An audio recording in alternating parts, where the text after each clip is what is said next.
the morning he called me to tell me that he wasn't sure when he was going to be able to talk to me again because they were intubating him, I lost it. And I realized just how serious it really was.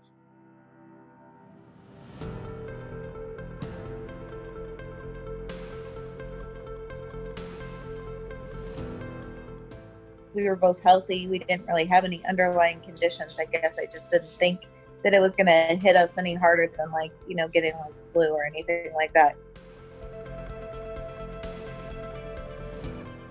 He was a healthy man, not much older than myself.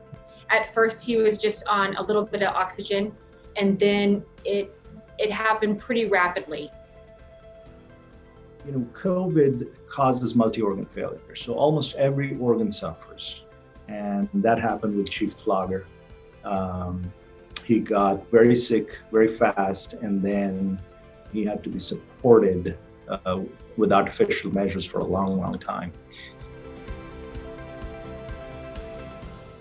In the first few days, we had problems with oxygenating him, and then the oxygenation started to improve, but then the kidneys started to fail. So that got fixed, and once that got fixed, well, now he ended up with encephalitis, which is inflammation around the brain. So there's a lot of things that happen where you feel like you're getting better, and you take 2 steps forward and a step back. It was very tough on his family. We had restricted visitors to the hospital for their own safety.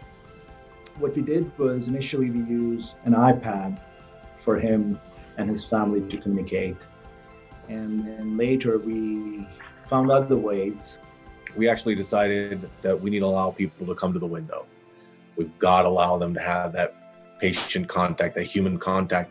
And so she would come to the window outside, and they would see, he's doing more. He's moving his hand. It was really hard not to be able to be in the room next to him, hold his hand, or to talk to him. That's why the Zoom was really nice. We actually celebrated his birthday outside his window. He wasn't awake, but we decorated his window. It was still nice for me to be able to just see him and, put my eyes on him. It made me feel a little bit better. We were trying to just get him dressed, get all the paperwork together. And he's like, let's go already. We wheeled him out, and then the doors opened up. I had nurses who were not even working that day come in on their day off to see him leave. Administration, staff from different floors waiting outside those doors to see this man. He was really touched by that. He's not a big, person that likes to have a big deal made out of him, but I really think that meant a lot to him because he still talks about how many people were there saying bye to him and that he didn't get to see everybody. I think they all went above and beyond. I really do. I can't wait to walk him back in the hospital to visit people that, helped bring him back home to me.